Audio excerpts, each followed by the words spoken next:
Live streaming is on. Gracia y paz a todos mis estimados hermanos, amigos, ¿sí? Y a todas las personas que activamente se encuentran escuchando este gran seminario de Apocalipsis. Este seminario pues ha sido de mucha edificación, primero que todo para nosotros, las personas que pues estamos pues impartiendo este estudio, el hermano Rodolfo, el hermano Guillermo, aquí el servidor, Henry, Jaime y otras cuantas personas que también se unen y se fusionan pues semanalmente para escuchar este estudio, estos estudios analíticos y exhaustivos de este libro de Apocalipsis, la revelación de nuestro Señor Jesucristo. El día de hoy vamos a estudiar el capítulo 15 de Apocalipsis, el cual es titulado El preludio de las últimas 7 plagas.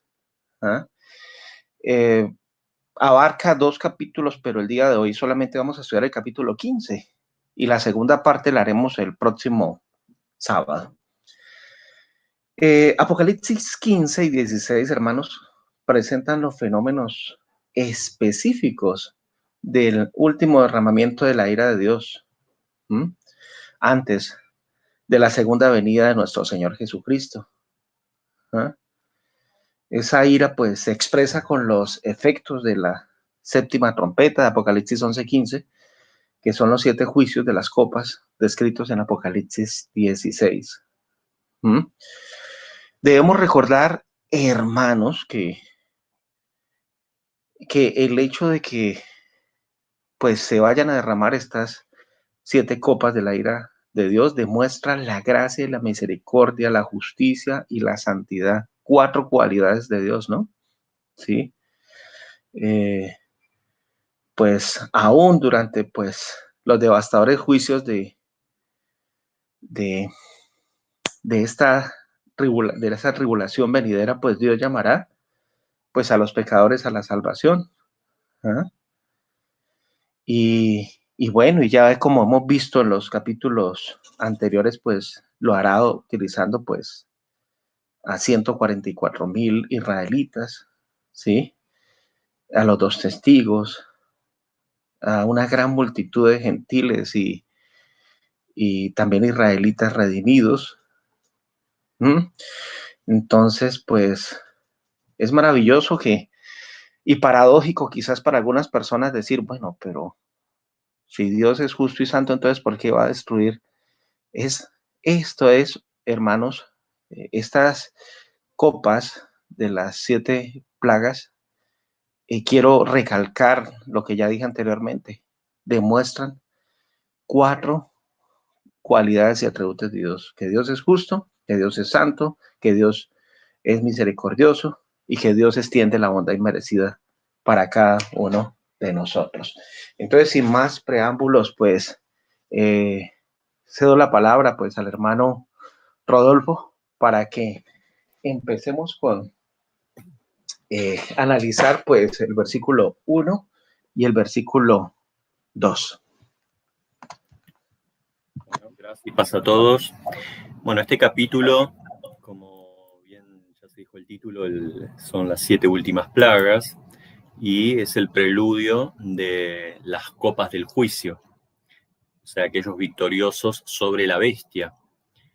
Y hay 7 ángeles con 7 plagas.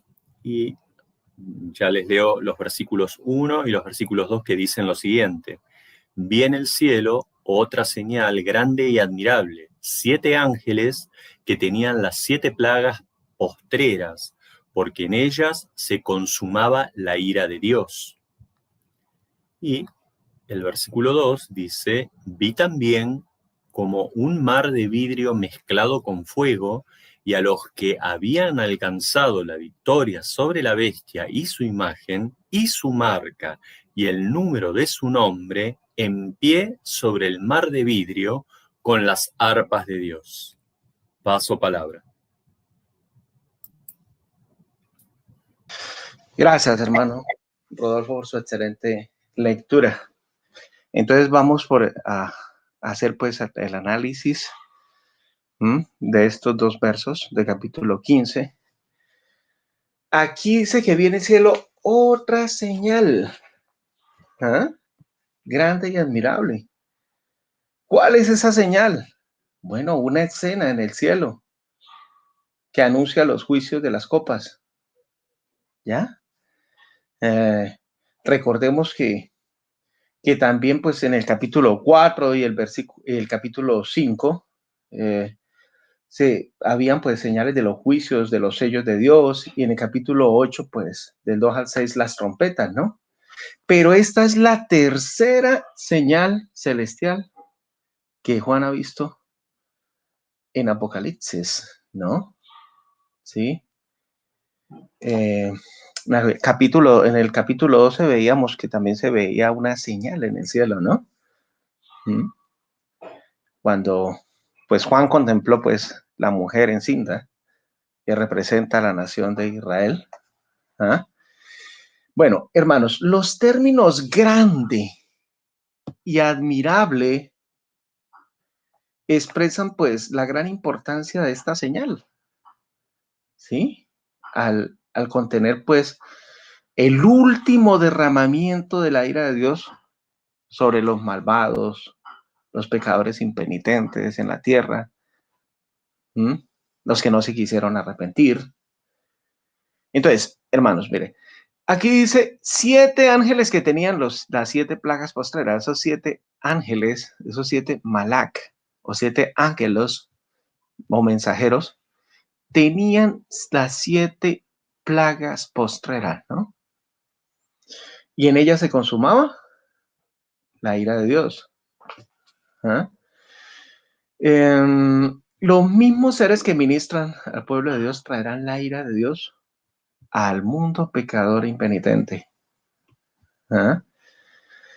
La palabra traducida plagas significa literalmente un golpe o una herida. Así que las 7 plagas, quizás de pronto muchos lo relacionan con enfermedades, con epidemias, pero realmente lo que son golpes mortales sobre el mundo con resultados mortales. Esas 7 plagas, hermanos, son los 7 juicios de las copas, que son las plagas postreras y las peores, porque en ellas nada más y nada menos que se consuma la ira de Dios. Dios ha sido muy paciente, Dios ha sido muy benigno, Dios ha sido misericordioso. Él ha esperado mucho tiempo para que la gente se arrepienta, para que todos procedamos al arrepentimiento. Pero, ¿qué pasa? Las personas tienen el corazón endurecido por el pecado. El corazón de millones de personas está endurecido como el del faraón. Y no quieren, ¿sí? Y muchas veces también, ¿sí? Cuando persistimos en el pecado, pues decimos, no queremos. Puedes aceptar de que pues estas cosas que están sobreviniendo y que van a sobrevenir son producto de la justicia y misericordia divina sobre la humanidad. Es importante, hermanos, observar que el hecho de que se le llame postreras o últimas implica que los juicios precedentes, es decir, el de las trompetas y los sellos, fueron también plagas que expresaban la ira de Dios. La ira de Dios se extiende a lo largo de la tribulación y no está confinada pues a un breve periodo en el mismo final. El que sean postreras o últimas también indica que los juicios de las copas vienen después de los sellos y las trompetas en secuencia cronológica. En el versículo 2, hermanos, Juan vio como un mar de vidrio mezclado con fuego. Un mar de vidrio mezclado con fuego. ¿Ah?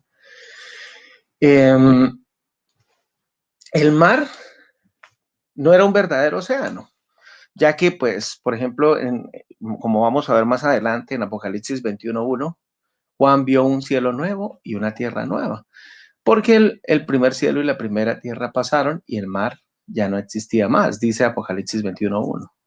¿Ah? Lo que realmente Juan vio era una transparente plataforma de cristal, ¿sí?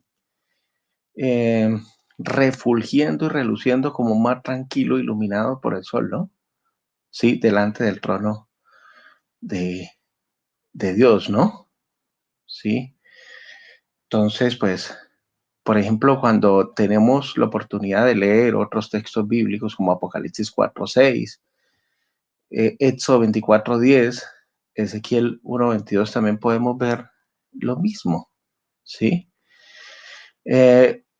Bueno, entonces, pero lo importante aquí, hermanos, es que esa belleza del mar de vidrio estaba mezclada con el fuego. ¿Qué significa el fuego? El juicio de Dios, hermanos, que está a punto de derramarse sobre la humanidad impía, impenitente, ¿ah? Sobre la tierra. Entonces, quienes rechazan la gracia y la misericordia de Dios se enfrentan, según Hebreos 10:27, a una horrenda expectación de juicio y de hervor de fuego que ha de devorar, pues, a los adversarios, ¿sí? Porque muchos dicen, sí, Dios es amor. Sí, claro que Dios es amor, pero Dios también es fuego consumidor, como dice Hebreos 12:29, ¿sí? Y en las Escrituras, en múltiples ocasiones, se suele asociar el fuego con el juicio de Dios. ¿Mm? Voy a dejar unos textos bíblicos para que ustedes los profundicen, los analicen. Números 11:1, Números 16:35, Deuteronomio 9:3, Salmo 53, Salmo 97:3, Isaías 66:15, Segunda de Tesalonicenses 1:7-9, Segunda de Pedro 3:7. Siempre, cuando analicen, cuando lean esos textos, se darán cuenta de que el fuego casi siempre se asocia con el juicio de Dios. Por eso es que aquí Juan vio un mar de vidrio mezclado con fuego. ¿Ah? Entonces, aquí, ¿a quién vio Juan? Sí, porque aquí dice que los que habían alcanzado la victoria sobre la bestia y su imagen y su marca y el número de su nombre. ¿Ah? Ahí no dice la cantidad, pero sí, por supuesto que se está refiriendo pues a los redimidos, ¿sí? Las personas que no se opusieron pues a la marca de la bestia. ¿Ah? Sí, la marca de la bestia, que como ya estudiamos en el capítulo 13, decíamos que puede ser un tatuaje, puede ser, no sabemos exactamente cómo sea, pero eso le impedirá pues a las personas, a los justos, a los santos, comprar y vender, pero ellos prefirieron, estas personas que aparecen aquí en esta escena, prefirieron pues ser leales y fieles a Dios, antes de permitir de que se les impusiera pues esa marca de la bestia, ¿no? ¿Ah? Entonces, estas personas que están aquí son fieles, fueron leales, probablemente fueron asesinadas, decapitadas o, sí, pues en otra escena, pues se habla acerca de los mártires, ¿no? La sangre de los mártires, entonces puede ser, porque el reinado del anticristo va a ser cruel, tirano, despiadado, y no va a tener misericordia con aquellas personas que, pues, que impidan de que se les marque con el nombre o el número de la bestia, ¿no? Entonces, estos santos, hermanos, triunfarán sobre la imagen de la bestia y el número de su nombre. ¿Ah? En el capítulo 13 veíamos que el falso profeta realizará muchos milagros, muchos prodigios para engañar a las personas, ¿ya? Y uno de ellos será erigir una imagen de la bestia, y a la cual ordenará que todos adoren bajo pena de muerte, así como lo hizo Nabucodonosor. Recordemos cuando estábamos estudiando el capítulo 13, ¿no? Nabucodonosor erigió una estatua, ¿ah? Y él dijo, el que no se arrodille ante esa estatua y adore, pues lo metan al horno de fuego. Lo más factible y lo más viable es que vaya a suceder lo mismo, hermanos. Que estas personas sean asesinadas, decapitadas, por negarse, pues, a adorar a la imagen de la bestia. Entonces, ese falso profeta exigirá que todos reciban una marca que represente el nombre de la bestia o el número de su nombre. Pues los que no tengan la marca, pues enfrentarán la muerte y no podrán ni comprar ni vender. Si no mueren decapitados, si no mueren asesinados, entonces morirán de hambre porque no podrán comprar ni vender. Pero estos santos que Juan ve en esta escena triunfarán sobre todo ese designio de Satanás, la bestia y el falso profeta. ¿Ah? Y incluso, hermanos, como vamos a ver más adelante en el capítulo 20, los que hallen la muerte por su fe victoriosa recibirán su gloriosa recompensa. ¿Ah? Aquí se les ve con arpas, ¿sí? A estos santos triunfadores victoriosos se les ve con arpas. Las arpas también se asocian con la alabanza en el Apocalipsis, según Apocalipsis 5:8 y Apocalipsis 14:2. ¿Sí? Y cuando vemos pues en el Antiguo Testamento, 2 de Samuel 6:5, 1 de Crónicas 13:8, Salmo 33:2, 71:22, 144:9 y 153, entonces podemos notar al leer esos textos que pues las arpas siempre se asocian con la alabanza. Estos creyentes se regocijan porque sus oraciones para que Dios tome venganza de sus perseguidores, según Apocalipsis 6:9, probablemente estos santos que ve Juan en esta escena son los mismos de Apocalipsis 6:9. ¿Eh? ¿Ya? Que la sangre de los santos pues clama venganza, ¿no? Sí. El hecho de que se le vea aquí con arpas no implica de que estos redimidos, estos salvos sean los mismos 24 ancianos, porque como en múltiples ocasiones a los 24 ancianos también se les ve con arpas y cantando, entonces la gente, muchos líderes de la cristiandad pues asocian, no, 24 ancianos, entonces son los mismos. No es eso. Los 24 ancianos, como ya hemos estudiado en capítulos anteriores, sí pertenecen al concilio celestial y están encargados de la alabanza y la adoración celestial. Pero estos, sí, expresan un cántico, como lo vamos a ver más adelante, sí, un cántico especial de Moisés y de Cordero, pero eso lo vamos a ver más adelante. Paso palabra, hermano Rodolfo.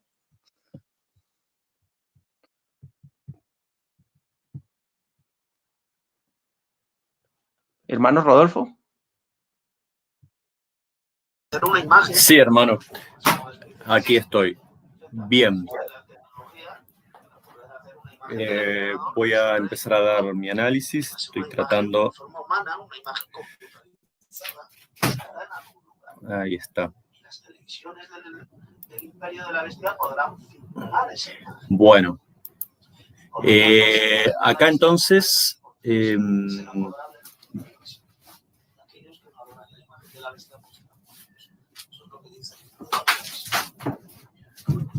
A ver. Acá el versículo 1, acá aparece la descripción, la consumación de todas las cosas, terminando con la furia de la batalla de Armagedón, ¿no? Pero ahora Juan volverá atrás para describir el juicio de Dios con más detalle. Y la idea de declarar y reafirmar en más detalle es común con la profecía y con la literatura hebrea en general, como figura en Génesis 1, desde los versículos 1 al 2, y Génesis 2, desde los versículos 8 al 25. El profeta revisa, recapitula y alarga la escena que él ya ha trazado. Ya hemos visto el fin en Apocalipsis 6, del 12 al 17, que luego Juan nos llevó sobre el mismo material con más detalle de nuevo, ¿no? Y esto nos recuerda que Apocalipsis no está en un orden estrictamente cronológico. Y bueno, 7 ángeles que tenían las 7 plagas postreras, dice. Esta idea también está en Levítico 26, versículo 21. Si anduviereis conmigo en oposición y no me quisiereis oír, yo añadiré sobre vosotros 7 veces más plagas según vuestros pecados. Estas 7 plagas postreras entonces son el juicio de Dios en un mundo desobediente y contrario. Y dice, porque en ellas se consumaba la ira de Dios. O sea, la antigua palabra griega de ira es timos.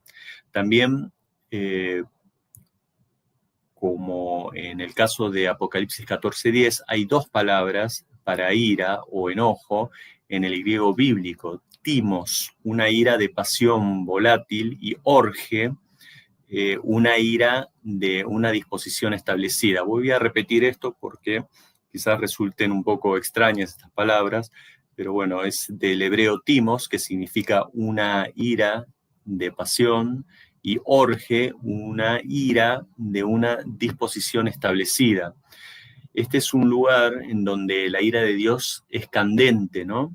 Y orge es la palabra más común para la ira de Dios en el Nuevo Testamento. Timos es utilizada solamente 11 veces y 10 de las 11 están en Apocalipsis. Es el libro que revela el juicio de Dios en contra de un mundo que rechaza a Jesús. Se consumaba, dice, bueno, consumaba, la antigua palabra griega es etelesh, que significa, viene a significar una palabra griega para llegar a un fin o un objetivo. Y aquí la ira caliente de Dios cumplirá su propósito eterno. Bueno, luego dice una multitud en el mar de cristal. Vi también como un mar de vidrio mezclado con fuego, y a los que habían alcanzado la victoria sobre la bestia, dice. Bueno, acá el mar de vidrio, como bien dijo el hermano Henry, no es un mar literal, está mezclado con fuego, dice. Y esto puede ser un recordatorio de los fuegos del juicio.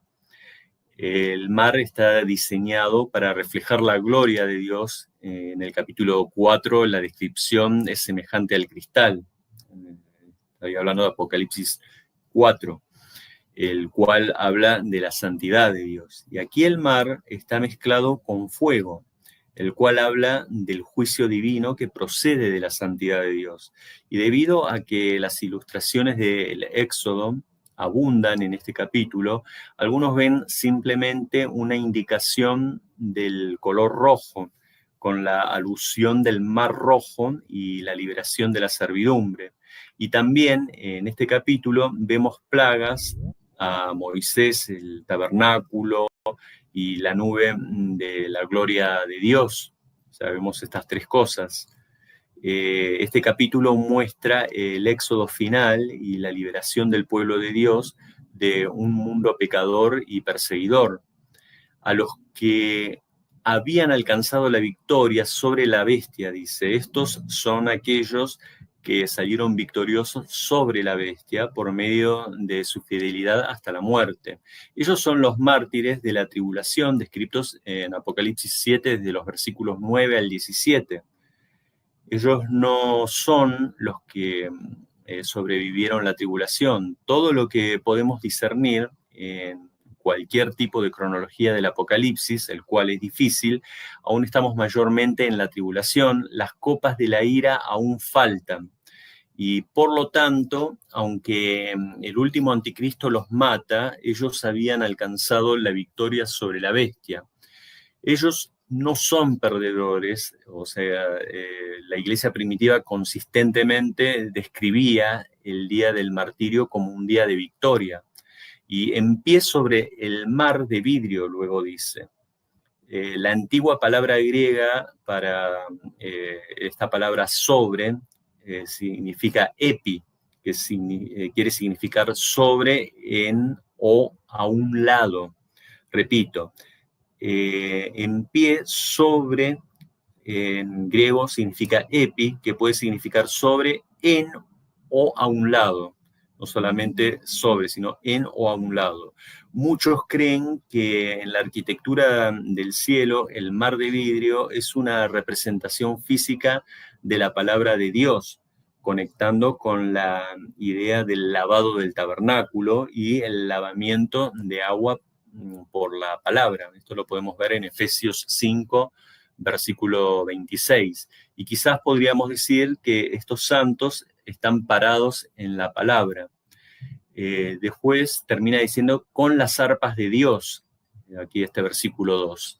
Las únicas personas que vimos anteriormente con arpas eran los 24 ancianos. Esto lo podemos recordar que estaba en Apocalipsis 5, versículo 8. Y a estos mártires de la tribulación se les da la bendición de adorar a Dios con la música del cielo. Así que bueno, este es un poco el comentario que yo hago de estos dos primeros versículos. Así que bueno, paso palabra al hermano Henry.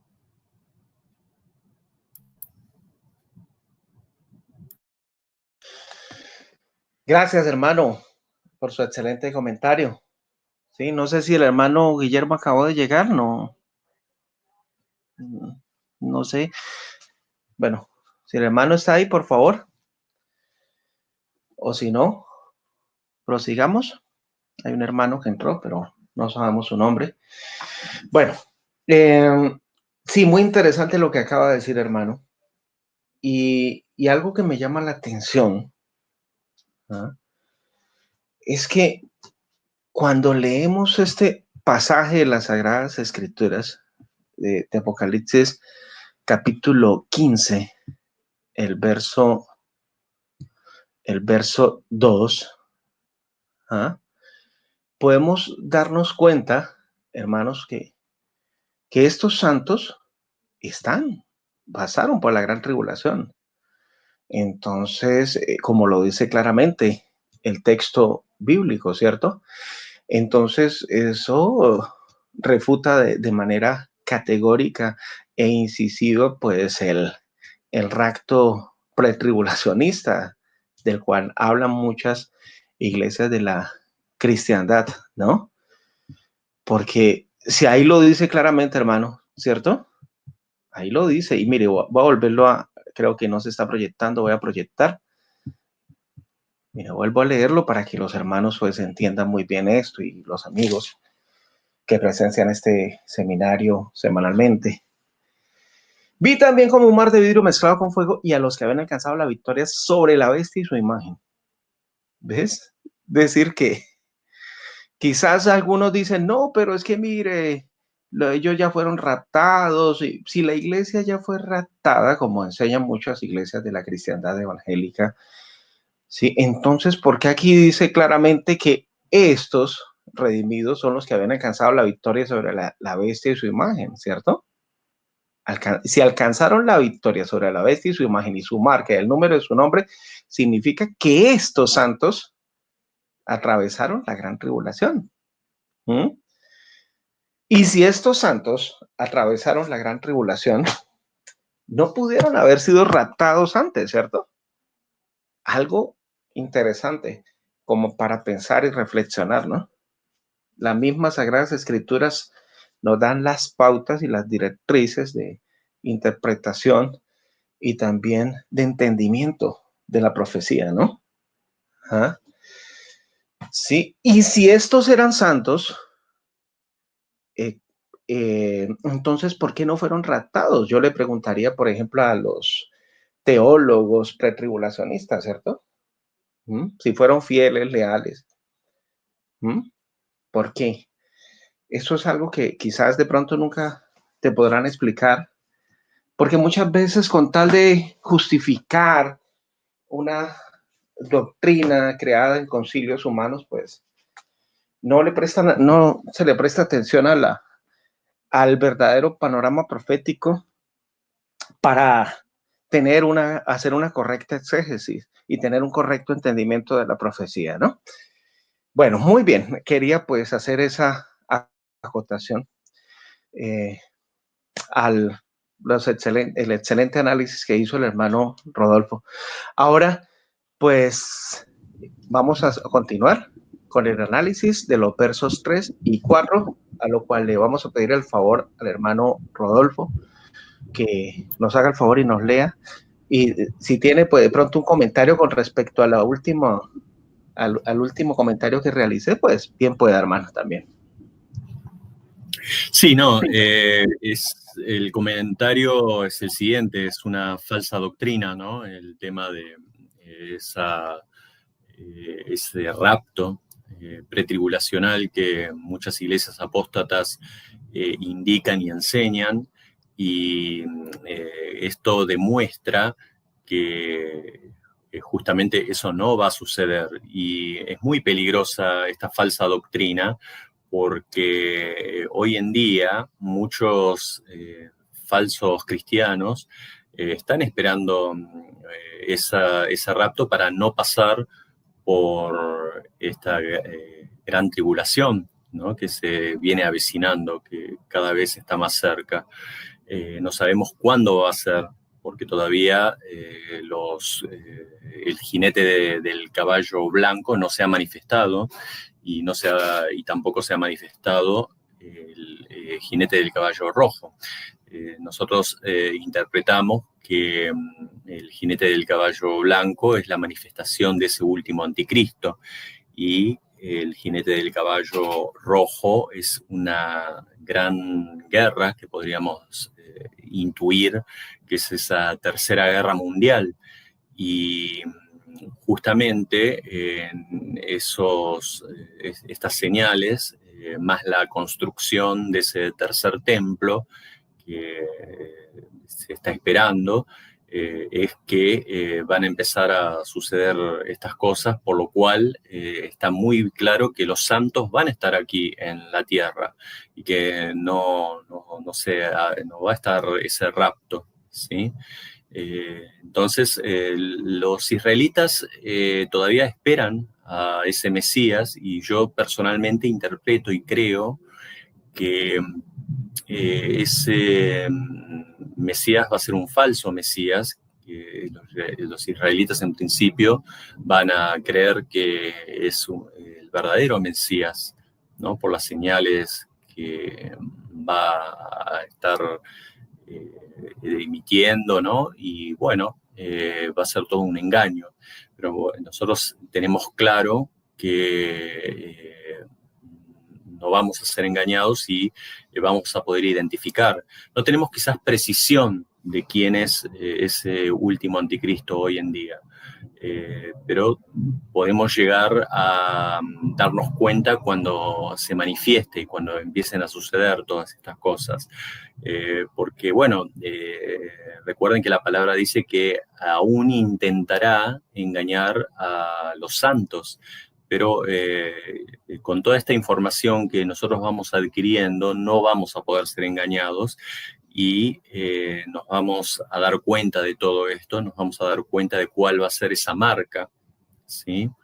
Esa marca de la bestia, y seguramente no nos la vamos a dejar poner, si es que estamos vivos en esos momentos, porque uno siempre habla como que va a estar transitando por todo esto que yo estoy comentando, pero no sabemos todavía. Hasta que las profecías no se vayan produciendo, no podemos dar seguridad absolutamente de nada.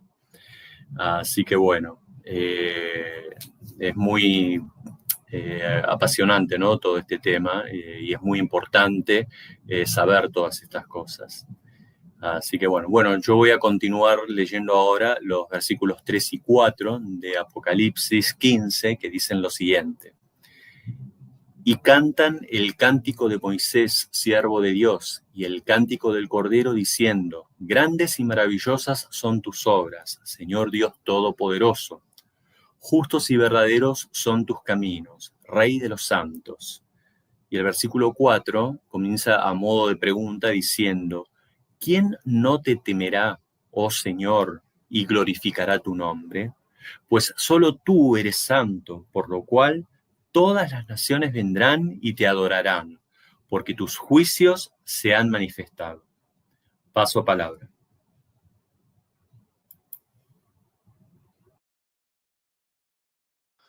Gracias, hermano Rodolfo. Bueno, ahora vamos a continuar pues con el análisis del verso 3 y 4. ¿Sí? En el verso 2 decíamos que se describía a estos redimidos, ¿ah?, con arpas, con las arpas de Dios, ¿no? Y decía anteriormente que a raíz de esto muchos lo comparan con Apocalipsis 5:8 para decir, no, son los mismos 24 ancianos, entonces los 24 ancianos representan a todos, a los redimidos. No, hermanos, son diferentes, ¿sí? Y el cántico es diferente.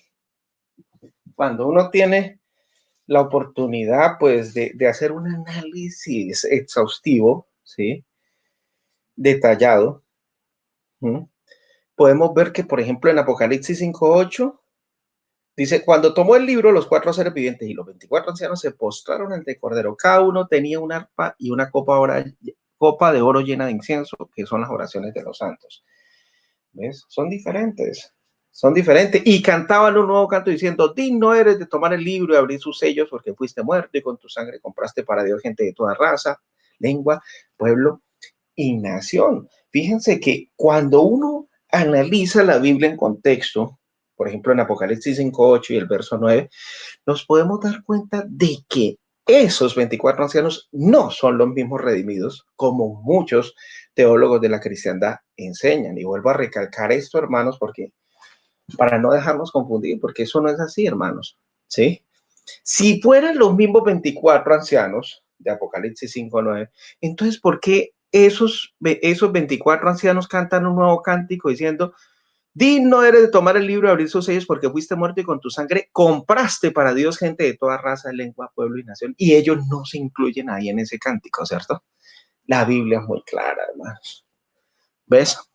Entonces quería pues hacer esa aclaración doble, ya la había hecho anteriormente, pero para que la gente no se confunda ni piense que estos redimidos son los mismos 24 ancianos, ¿no? ¿Sí?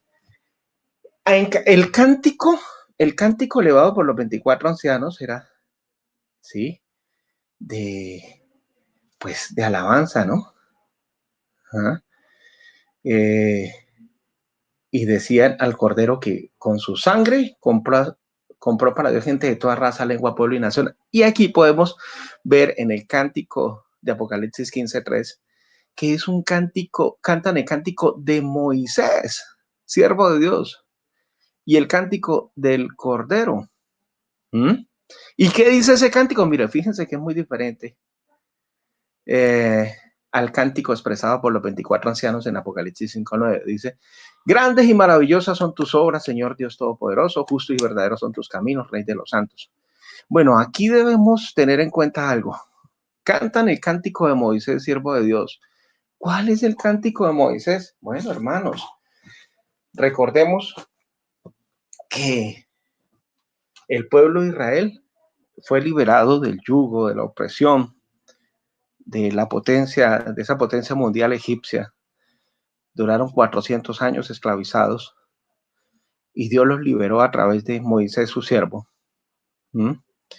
después de todas esas plagas, el faraón dejó ir al pueblo de Israel y Dios milagrosamente pues abrió el mar en dos.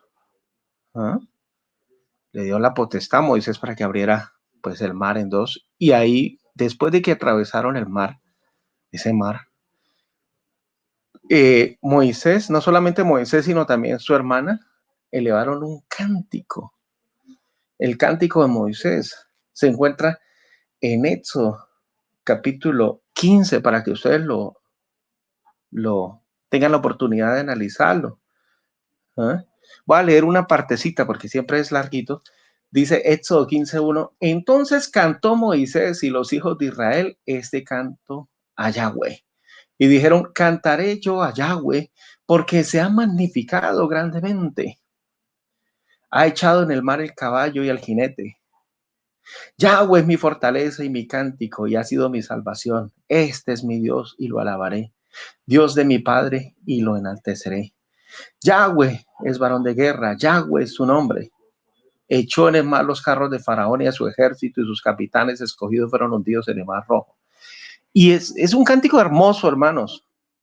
¿Sí? Quisiera que pues cuando estén pues escuchando este estudio pues tengan la oportunidad de leer todo el capítulo 15. ¿Sí? Es maravilloso. Pero ¿qué relación tiene este cántico de Moisés con el cántico del Cordero? Bueno, mucha relación. Porque Dios utilizó a Moisés como instrumento de salvación. ¿Sí? ¿A quién? A la nación de Israel. Y Dios utilizó también al Cordero, a nuestro Señor Jesucristo como instrumento de salvación, para que no solamente los israelitas de su época, sino también todos los gentiles, ¿sí?, entre los cuales nos incluimos nosotros, tuviéramos la oportunidad de obtener esa salvación eterna y tan anhelada. ¿Ah?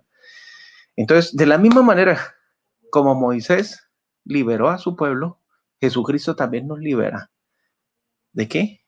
De la esclavitud del pecado, ¿ah? de muchas cosas o muchas opresiones eh, del mundo, sus deseos, de este mundo de Satanás. Y pues también, mire, fíjense, es que es muy interesante establecer un paralelismo, hermanos, porque es decir, cuando analizamos la forma como Dios liberó a su pueblo Israel de Egipto y analizamos la forma como el Cordero nos liberó a nosotros de Egipto. El Egipto espiritualmente significa el mundo, ¿ves? Entonces podemos notar ese paralelismo y darnos cuenta de que mire, Moisés liberó de Egipto y del faraón. Ahora, el Cordero nos va a liberar a nosotros del mundo y del anticristo también, ¿cierto? Ese faraón espiritual contemporáneo que se va a levantar al final de los tiempos escatológicos. Entonces, tremendo, hermanos. El cántico de Moisés, cantan el cántico de Moisés, un canto de ¿qué? De liberación, de agradecimiento, de acción de gracias. Y el cántico del Cordero también. Sí, todos, pues, si nosotros nos mantenemos fieles y leales y no permitimos que seamos marcados con ese número y ese nombre del anticristo, pues vamos a tener la oportunidad de elevar ese cántico de alabanza. ¿Ah? ¿Ves? Qué maravilloso eso, hermanos. ¿Ah?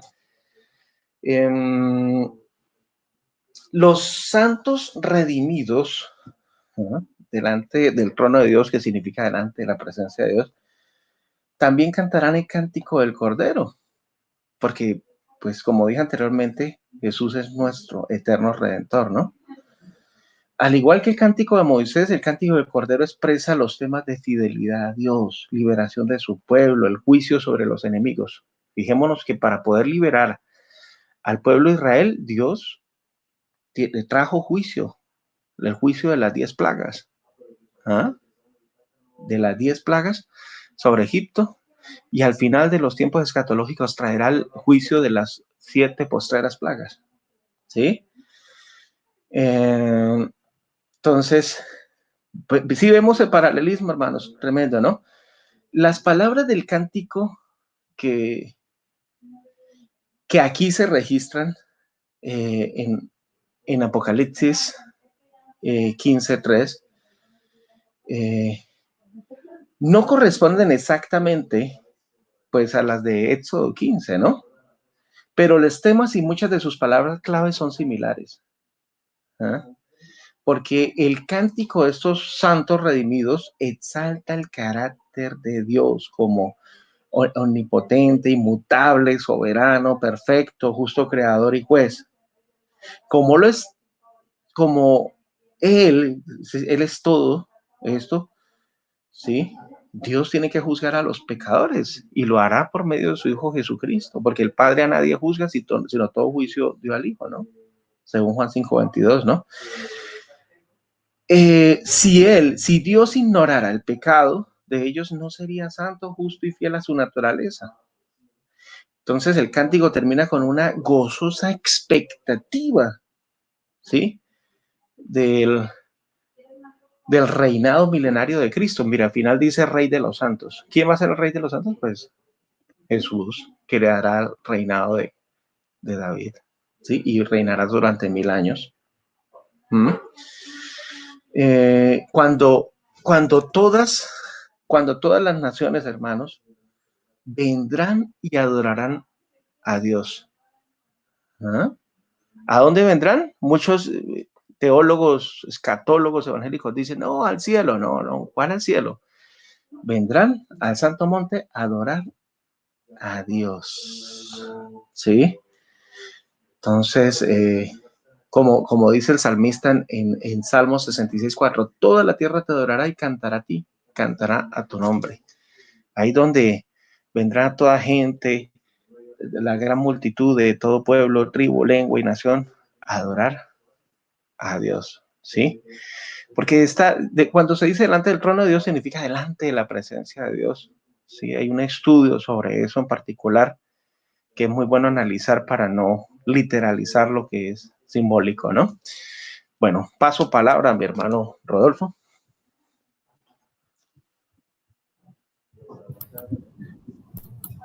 Bueno, acá en el versículo 3, que se habla sobre el cántico de alabanza de Moisés, que es el siervo, ¿no?, de Dios, como así lo indica, solamente se canta un cántico, pero el cántico va no solamente por el cántico de Moisés, sino por el cántico del Cordero. Estos dos títulos se refieren a una sola canción. Aquí hay una perfecta unión entre la ley, el amor y entre el antiguo pacto y el nuevo pacto.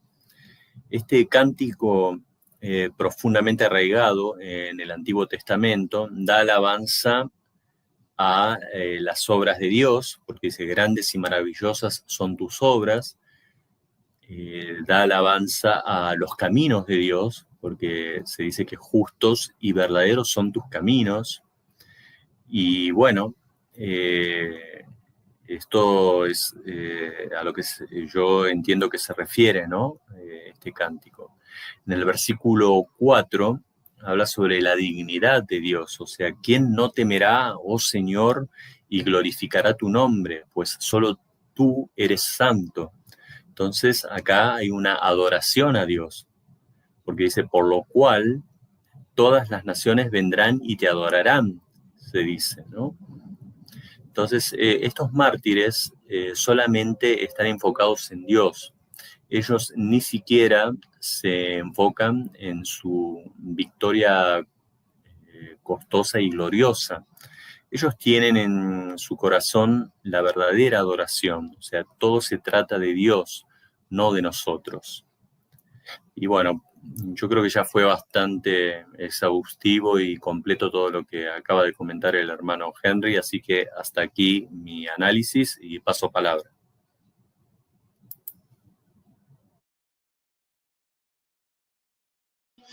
Gracias, hermano Rodolfo, por su análisis breve pero sustancioso.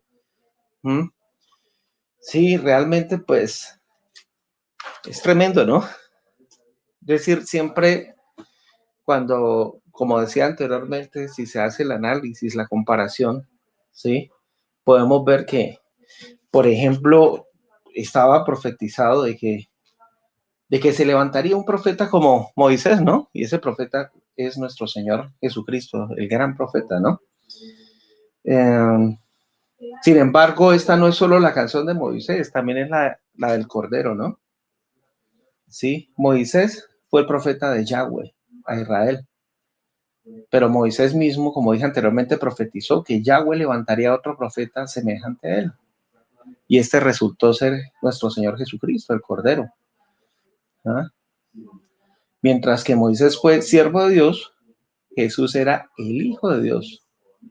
Y en realidad, el Moisés mayor, ¿no? Sí, como dice Hechos 3, 22, 23. Sí, vamos a leerlo. Hechos 3, 22 al 23. Dice lo siguiente.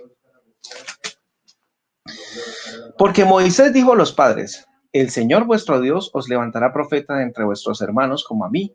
A él oiréis en todas las cosas que os hable.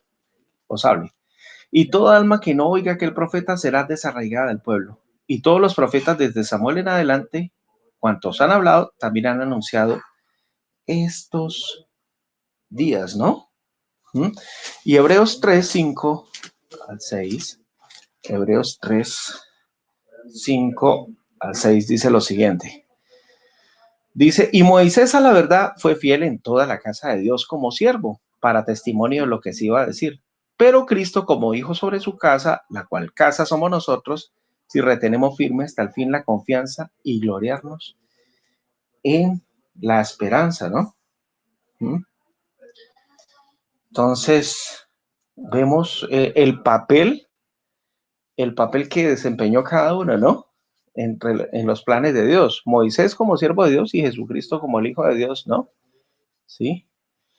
Ambos trajeron liberación. Moisés al pueblo de Israel y Jesucristo no solamente al pueblo de Israel, sino también a los gentiles, ¿no?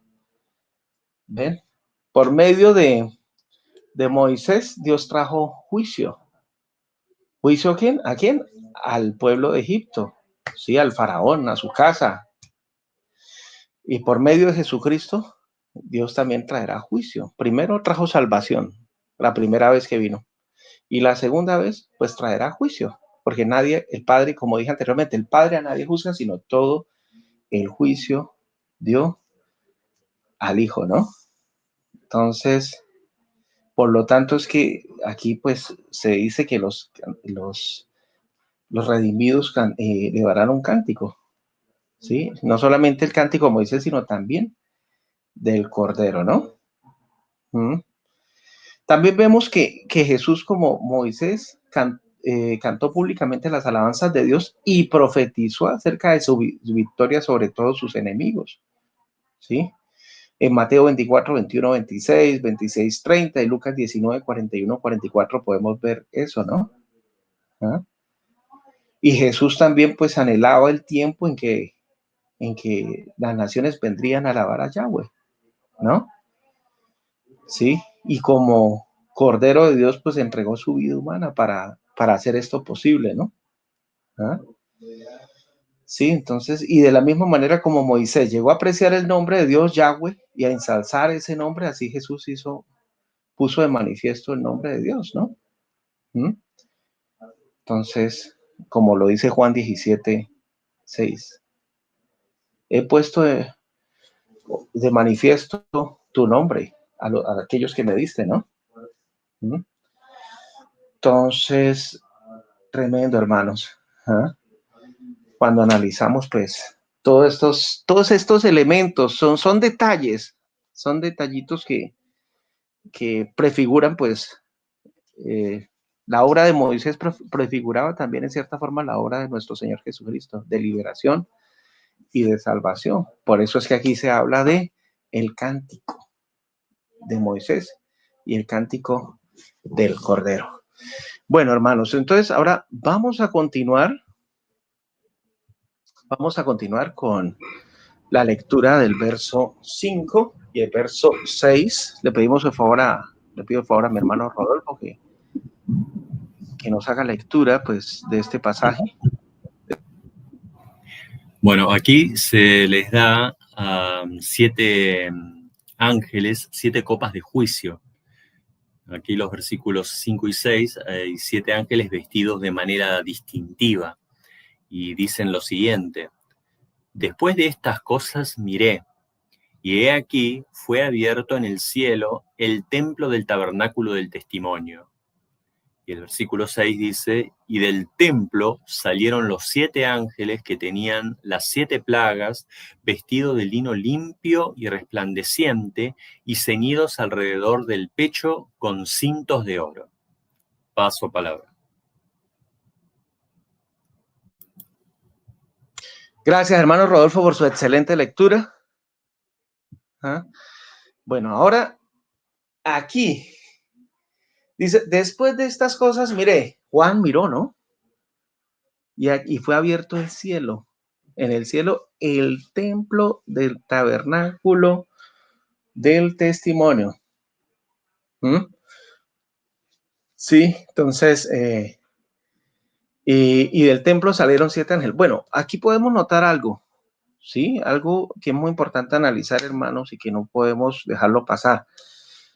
El hecho de que Juan hubiese visto en el cielo un templo, el templo del tabernáculo del testimonio, nos recuerda en el antiguo pacto, en el Antiguo Testamento, cuando Dios le mostró en visión a Moisés, ¿sí? Cómo era que debería ser el tabernáculo, ese santuario. Y él lo hizo con las medidas precisas que Dios le señaló y de acuerdo al modelo que Dios le mostró en el cielo, ¿cierto? Entonces eso significa que hay un templo, un tabernáculo del testimonio en el cielo, ahí lo dice claramente, ¿no? Dice, y del templo salieron 7 ángeles que tenían las 7 plagas.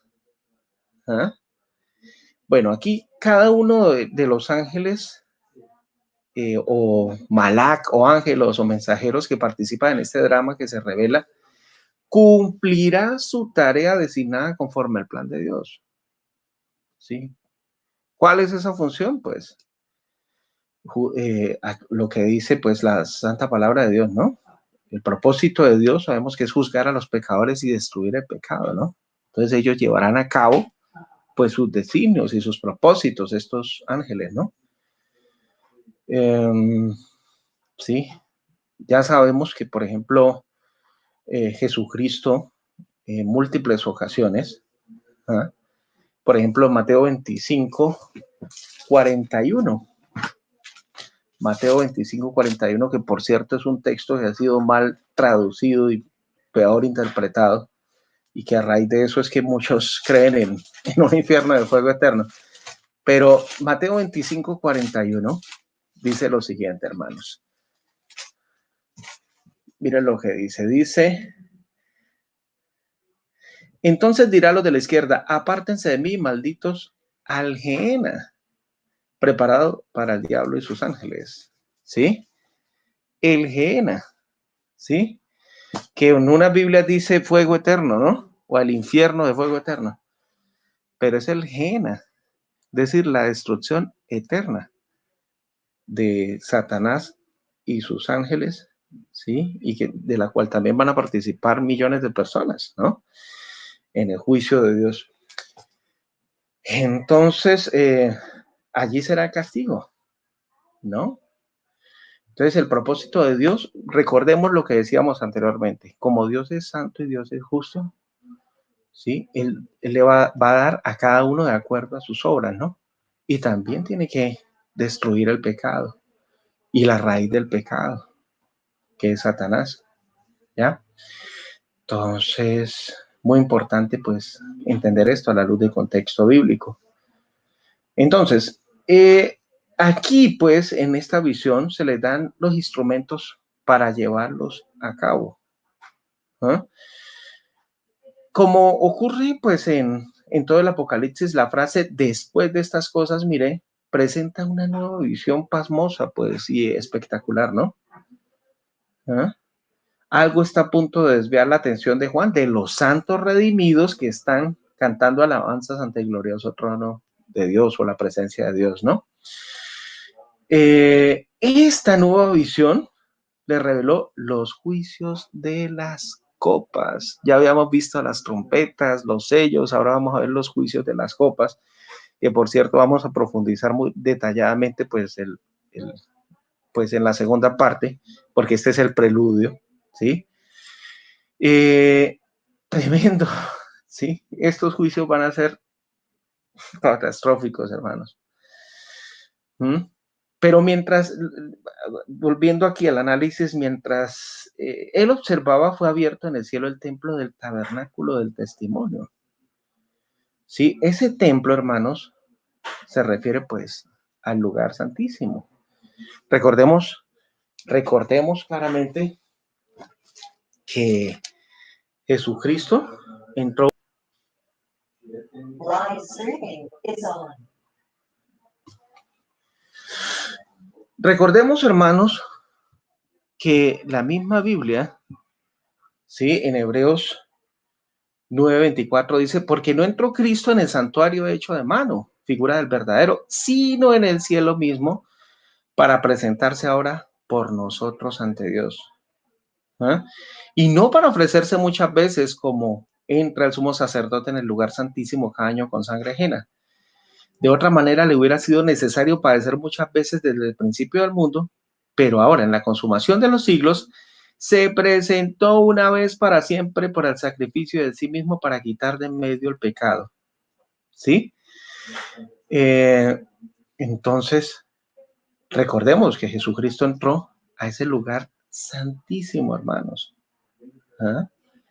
Él entró a ese lugar santísimo obteniendo eterna redención. ¿Sí? No como algunos dicen que en 1844, que pasó del lugar santo al lugar santísimo, en vista de que no se cumplió por ahí la segunda venida de Cristo, algunos inventan eso.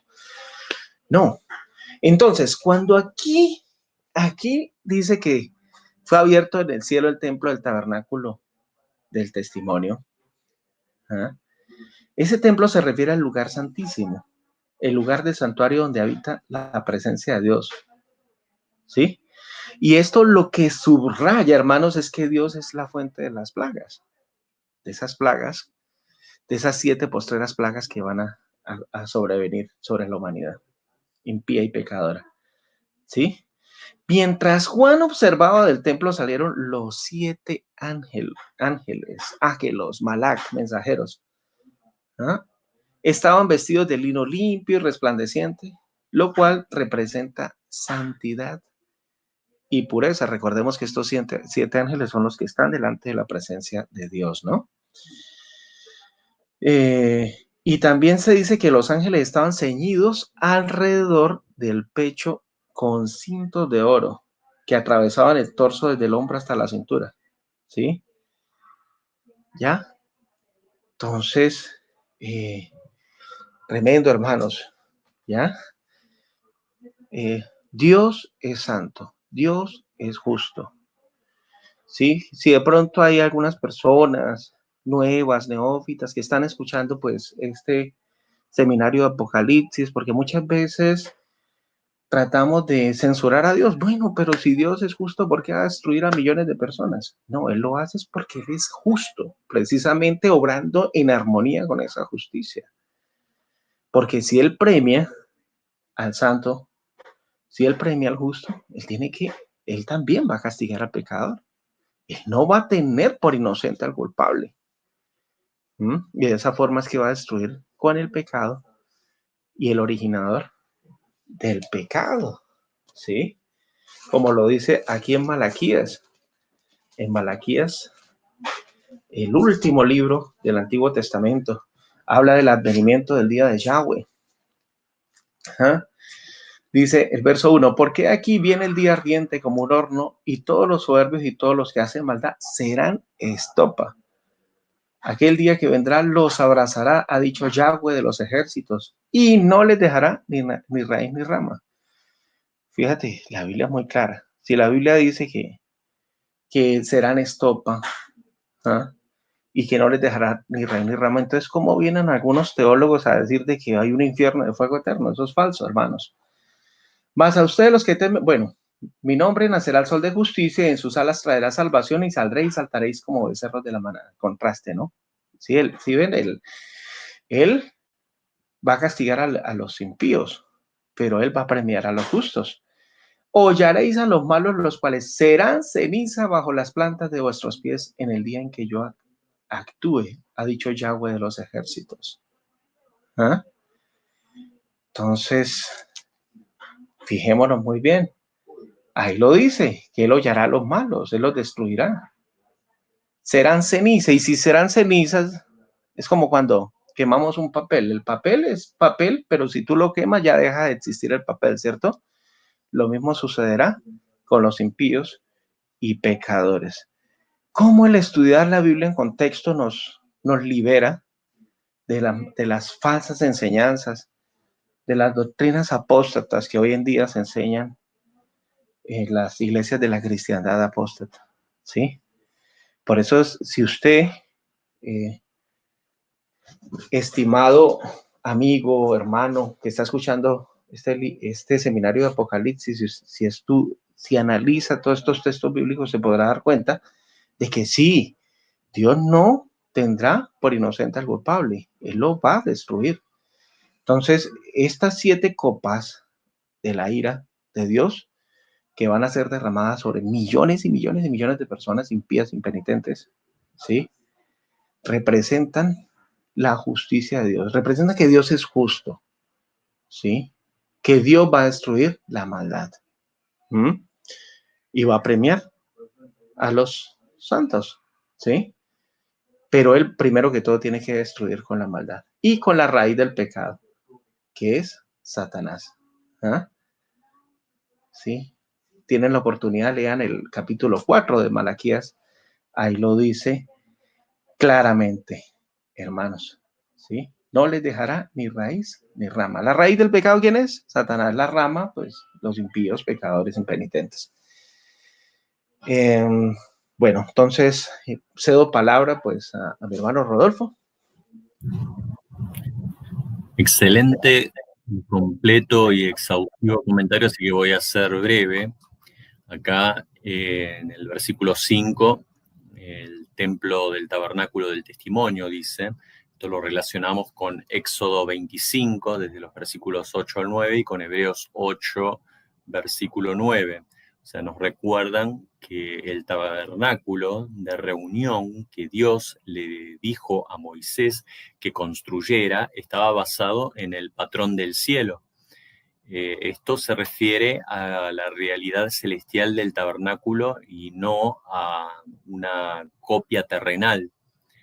Y bueno, el versículo 6 habla del templo, que salieron los 7 ángeles que tenían las 7 plagas, y estos ángeles traen el juicio de Dios.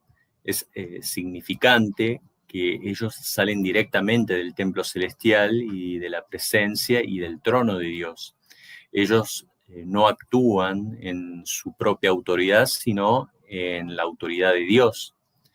Y luego habla de su vestimenta, vestidos de lino limpios, ceñidos alrededor del pecho con cintos de oro. Y esto es un recordatorio que el juicio de Dios siempre es completamente puro y justo. Ellos no son como los vigilantes o antihéroes modernos, quienes se ponen al nivel de los criminales que pelean. Así que, bueno, no tengo más nada que agregar. Este es mi breve comentario y paso palabra.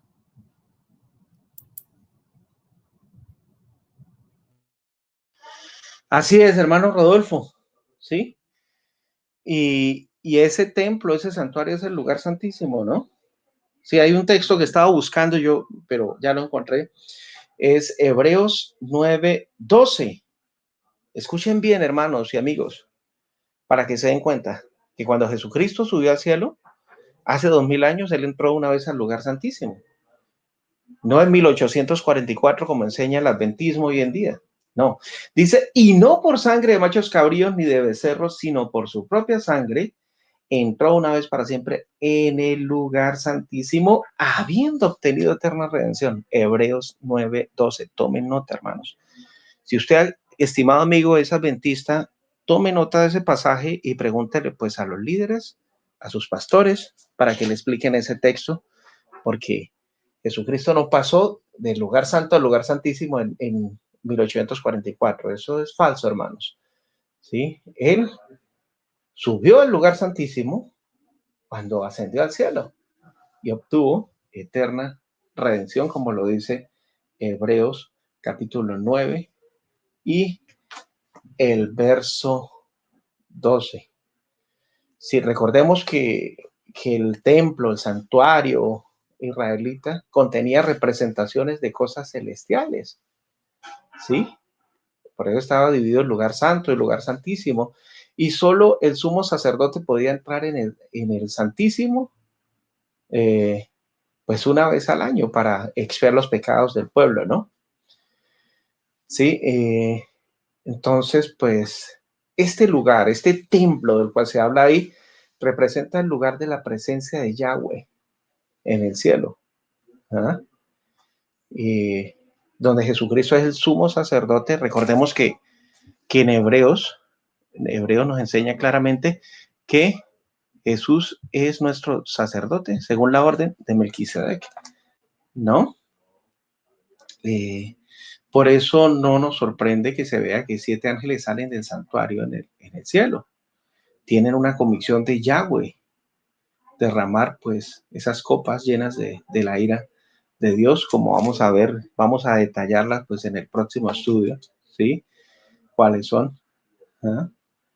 Y esos ángeles pues están capacitados para esa función, hermanos. ¿Ah? Sí, y el hecho de, como decía anteriormente también, el hecho de que se muestre con vestidos de lino limpio, brillante, demuestra que son limpios y santos en sentido espiritual, justos a los ojos de Yahweh. ¿Ah? Y esos cinturones de oro, eh, pues representan que tienen una comisión especial, ¿no? ¿Ah? Es decir, que están ceñidos para cumplir con la asignación, los designios de Dios. ¿Ah?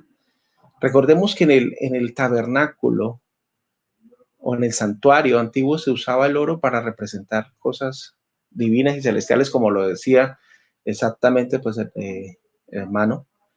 Eso significa que estos ángeles tienen que cumplir con una comisión de servicio a Dios. ¿Ah? Y nada más y nada menos, pues tienen la tarea de traer los juicios de Dios a la humanidad impía, impenitente y pecadora, ¿no? Entonces, pues, tremendo. Ahora vamos a continuar con los 2 últimos versículos de este capítulo, para lo cual le pediré el favor al hermano Rodolfo que nos lea el verso 7 y el verso 8. Bueno, en estos 2 últimos versículos se dan las copas y, bueno, la nube de la gloria de Dios llena el templo y dicen lo siguiente: y uno de los 4 seres vivientes dio a los 7 ángeles 7 copas de oro llenas de la ira de Dios, que vive por los siglos de los siglos. Y el templo se llenó de humo por la gloria de Dios y por su poder, y nadie podía entrar en el templo hasta que se hubiesen cumplido las 7 plagas de los 7 ángeles.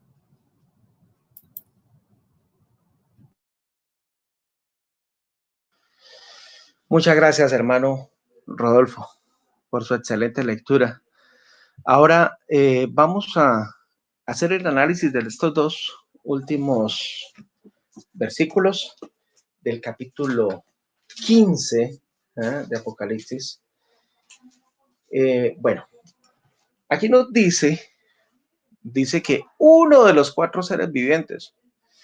Recordemos que cuando estábamos estudiando pues Apocalipsis capítulo 4,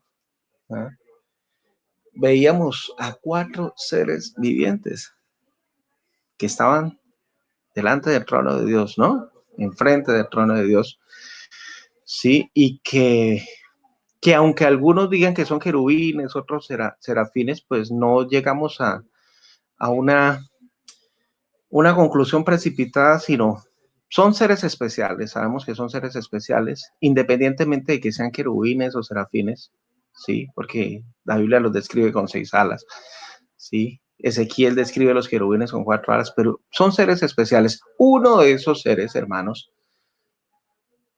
dio a los 7 ángeles 7 copas de oro, llenas de la ira de Dios, que vive por los siglos de los siglos. ¿Ah? Bueno, entonces este ser espiritual, pues como se ve ahí precisamente pues en la gráfica, en la ilustración que aparece aquí, está entregando a los 7 ángeles 7 copas de oro llenos de la ira de Dios. La palabra griega traducida copa se refiere a platillos poco profundos. ¿Ah? Esta imagen no es la de un cántaro el que se derrama su contenido gradualmente, sino que todo el contenido de los platillos se arroja en una inundación instantánea de juicio. ¿Ah? Las copas, pues, formaban parte de los utensilios del templo. Mire, fíjense que anteriormente estábamos viendo que el templo era el santuario o el lugar santísimo, ¿sí? Donde mora la presencia de Dios. Y ahora estamos viendo pues estos platillos. ¿Ah? Fíjense cómo es importante, hermanos, pues estudiar el Antiguo Testamento para poder entender las profecías del Apocalipsis también. Por ejemplo, cuando leemos primer libro de Reyes, capítulo 7, el verso 50. Primer libro de Reyes, capítulo 7, el verso 50, vemos lo siguiente. ¿Ah? Dice, asimismo los cántaros, despabiladeras, tazas, cucharillas, incensarios de oro purísimo, también de oro los quiciales de las puertas de la casa de adentro, del lugar santísimo y los de las puertas del templo. Fijémonos que todos estos utensilios aparecían en el lugar santísimo, ¿sí? Y es precisamente ahí donde, pues no solamente mora la presencia de Dios, también están ahí los 4 seres vivientes, ¿ah? Los 7 ángeles que están delante de la presencia de Dios también están ahí, ¿sí? Y pues se les entrega esos utensilios, y aquí pues se describe que son de oro, ¿sí? Concuerda, ¿no? En Zacarías capítulo 14, el verso 20, Zacarías 14, 20, dice lo siguiente: en aquel día estará grabado sobre las campanillas de los caballos santidad a Yahweh, y las ollas de la casa de Yahweh serán como los tazones del altar. ¿Ah? ¿Sí ven la relación, hermanos? Esas copas formaban parte de los utensilios del templo, del santuario, del lugar santísimo. Y también estaban asociadas con los sacrificios. Según Éxodo 27:3, Éxodo 27:3, voy a leerlo porque es muy bueno hacer este análisis para poder entender a qué se refiere esto. Éxodo 27:3 dice, harás también sus calderos para recoger la ceniza y sus paletas, sus tazones, sus garfios y sus braseros, harás todos sus utensilios de bronce. Y el capítulo 38, el verso 3, dice, hizo asimismo todos los utensilios del altar, calderos, tenazas, tazones, garfios y palas, todos sus utensilios los hizo de bronce. ¿Ya? Bueno, muy bien. Entonces, los que no quieran tomar de la copa de la salvación, se ahogarán en los juicios que se derraman de las copas de ira. Eso es lo que debemos entender aquí. Como Dios vive por los siglos de los siglos, tiene el poder de poner fin al pecado. De modo que no puede existir nunca más el pecado en su santa presencia. ¿Ah? Del templo celestial, es decir, de ese santuario, ese lugar santísimo, no solo vinieron los ángeles, sino también un humo. Aquí dice, el templo se llenó de humo por la gloria de Dios. O sea, es decir, también hubo humo que simbolizaba la gloria de Dios y su poder. El humo es un emblema de la majestad de Dios. Por ejemplo, en Éxodo 19, capítulo 19, el verso 16 al 18, dice lo siguiente. Aconteció que el tercer día, cuando vino la mañana, vinieron truenos y relámpagos y espesa nube sobre el monte, ¿sí?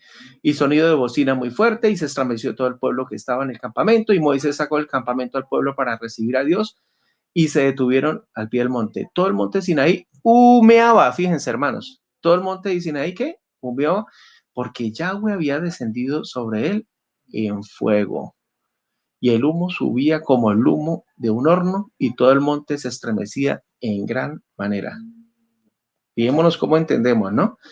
Esto, es decir, el humo que aparece aquí es un símbolo, es un emblema de la majestad de Dios. También significa la gloriosa presencia de Dios en el tabernáculo del Antiguo Testamento, ¿no? O en el templo. Por ejemplo, en Éxodo, hay otros textos en los cuales también se puede evidenciar esto, como Éxodo 40, el verso 34 y el verso 35. Éxodo 40, 34, 35 dice, entonces una nube cubrió el tabernáculo de reunión y la gloria de Yahweh llenó el tabernáculo. Y no podía Moisés entrar en el tabernáculo de reunión porque la nube estaba sobre él y la gloria de Yahweh lo llenaba, ¿no? ¿Ah? Entonces fijémonos que también representa la gloria de Dios, ¿no? ¿Ah? Entonces, Isaías capítulo 6, 1, 4, también cuando ve la majestad, la presencia de Dios. Primero de Reyes 8, 10, 11. Pero también podemos ver, hermanos, que este humo también simboliza la ira de Dios. ¿Ah? Recordemos que nadie podía entrar en el templo hasta que se hubiesen cumplido las 7 plagas. La nube de gloria permanecerá en el templo celestial hasta que la tierra está totalmente purificada y preparada para el rey y para su reino. Bueno, entonces, hasta aquí, hermano. Ahora paso palabra. Ok. Acá, los versículos 7 y 8 ya fueron muy bien analizados por el hermano Henry, así que voy a ser breve nuevamente. Habla en el versículo 7 sobre las 7 copas de oro. Estas copas son platos anchos y planos o platillos utilizados ritualmente para beber o para derramar las libaciones en el sacrificio. El contenido de una copa poco profunda permite que éste se derrame rápidamente, fácil y completamente. En la versión bíblica de King James dice que los ángeles tenían 7 frascos de oro llenos de la ira de Dios. O sea, la palabra frasco es una pobre traducción, pero en realidad son copas de oro poco profundas como sartenes o incensarios, como los que eran utilizados en el templo para sostener el fuego cuando el incienso era quemado.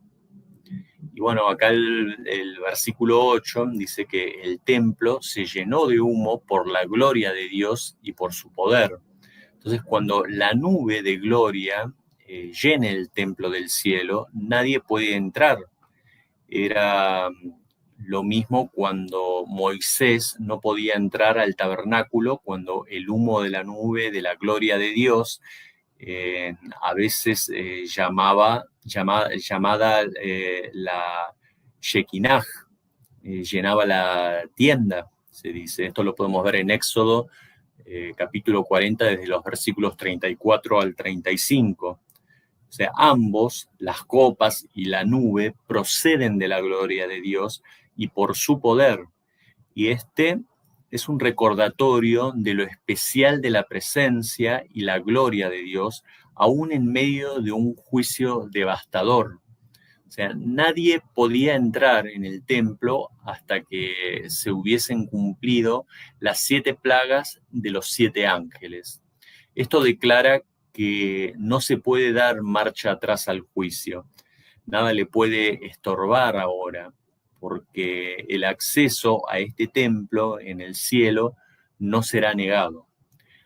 Ahora, todo esto nos parece muy terrible, ¿no? Estos juicios de Dios. Lo que sucede es que todo va a ir en incremento, toda la maldad, ¿no?, de las personas, de los seres humanos. Inclusive habíamos tratado en anteriores sábados que a pesar de las plagas que se iban a estar sucediendo, las personas no se iban a arrepentir. Entonces, fíjense hasta qué punto va a llegar la maldad, ¿no?, de los seres humanos que no aceptaron a Jesucristo, que eligieron adorar a Satanás, a la bestia, en realidad, pero tenemos que ver que cada uno elige su destino, o sea, no es que el destino está ya establecido y que eso nos va a suceder porque ya está escrito, sino que cada uno hace su propia elección y nunca el Señor va a obligar a las personas a aceptar lo que en realidad nos guía a que aceptemos lo que más nos conviene, porque Él nos conoce más que a nosotros mismos y a veces elegimos mal. Y todas estas personas han elegido el otro camino y luego están las consecuencias. Y todo tiene sus consecuencias. Todas las elecciones que realizamos tienen sus consecuencias. En el mejor de los casos, uno es beneficiado por una elección que realiza, pero en el peor de los casos, como estamos hablando de estas personas que eligieron adorar a la bestia, tienen estas consecuencias nefastas y nos parece terrible y podemos llegar a pensar qué severo que es Dios, qué severo, qué severidad, es demasiado este castigo.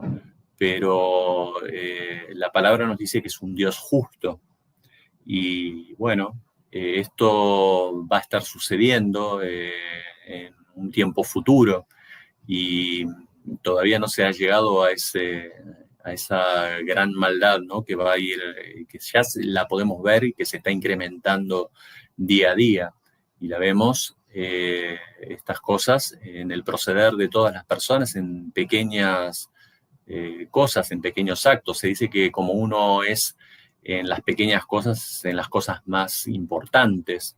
Así que bueno, hasta aquí mi comentario, hasta acá mi comentario, y bueno, no sé si el hermano Henry quiere agregar algo más, paso palabra. Gracias, hermano, no, muy completa esa conclusión que usted acaba de dar, hermano. Y quizás de pronto muchos dirán, bueno, ¿para qué estudiar esto? ¿Ah? El preludio de las 7 copas de la ira de Dios. ¿Por qué estudiar esto, hermanos? Para estar preparados para lo que ha de sobrevenir. Para que no nos coja por sorpresa, ¿cierto? Como dice la santa palabra de Dios. Si uno supiera que un ladrón va a venir a robarlo a uno, no estaría vigilante, ¿cierto? Expectante, para no permitir eso, ¿cierto? Pero si nosotros pues estudiamos la profecía, un pueblo sin profecía anda desenfrenado, pero ahora analicémoslo desde la otra óptica. Un pueblo con profecía pues anda bien equilibrado y sabiendo qué es lo que va a suceder. Entonces, muy importante, hermanos, que estemos muy pendientes del panorama profético, de los eventos proféticos que van a acontecer, ¿verdad? Que el reinado de la bestia o ese último anticristo ya es inminente, es muy cercano. Lo que estamos viviendo hoy en día, que han muerto muchísimas personas, ¿no? Creo que alrededor de 2 millones de personas ya a nivel mundial, ¿sí? No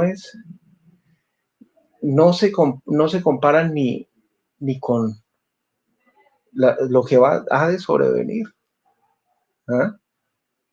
Cuando ven los 4 jinetes del Apocalipsis, ¿eh? Cuando se abran los sellos, se toquen las trompetas y por último las 7 copas de la ira de Dios, ¿ya? Y como decía el hermano Rodolfo, ¿sí? Ni aún así las personas se arrepintieron de su maldad, de su idolatría, de sus pecados.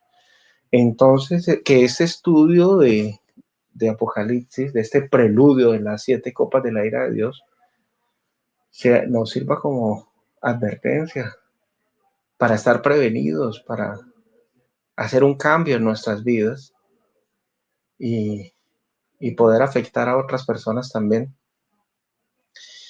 y que podamos, pues, servirle a Dios, hermanos. Sí, por eso estamos estudiando el Apocalipsis. Nosotros no solamente queremos servirle a Dios, pues de esta forma, sino también que ojalá cientos, si fuera posible miles, millones de personas se pudieran beneficiar de esta información, de estos análisis bíblicos, ¿eh? para, como dije anteriormente, no los coja de sorpresa. Si los líderes religiosos de hace 2000 años hubiesen estudiado las profecías, hubieran estudiado tan solo el libro de Daniel, hubieran sabido que Jesucristo era el Mesías, el ungido, ¿sí?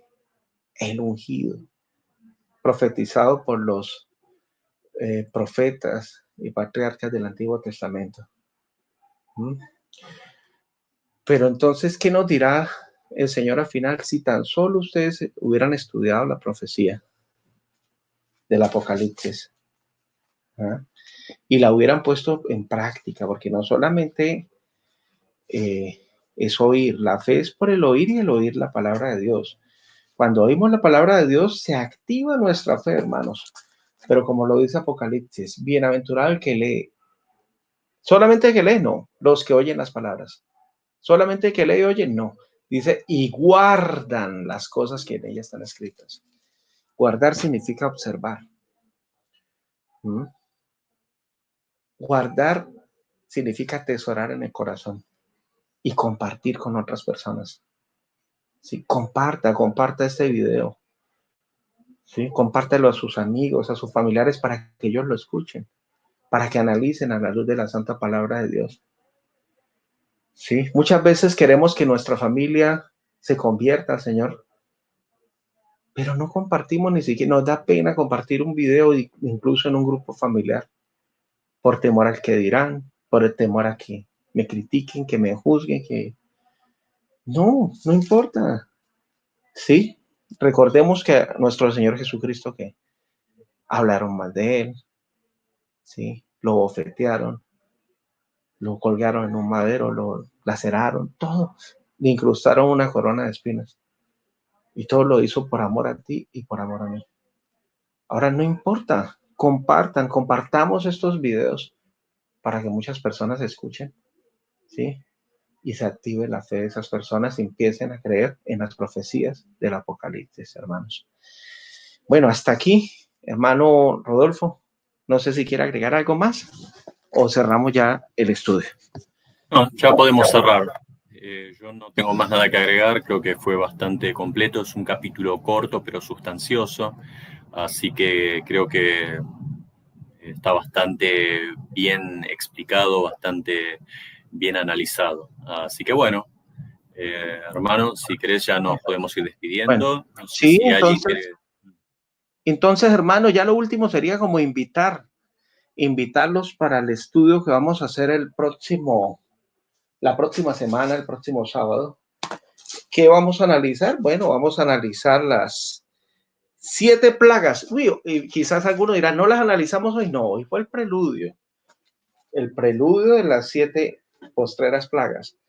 Ahora vamos a analizar qué es lo que contiene cada ángel en cada tazón, ¿sí? Y en qué consiste, pues, cada plaga que va a acontecer sobre la tierra, sobre la humanidad, ¿ya?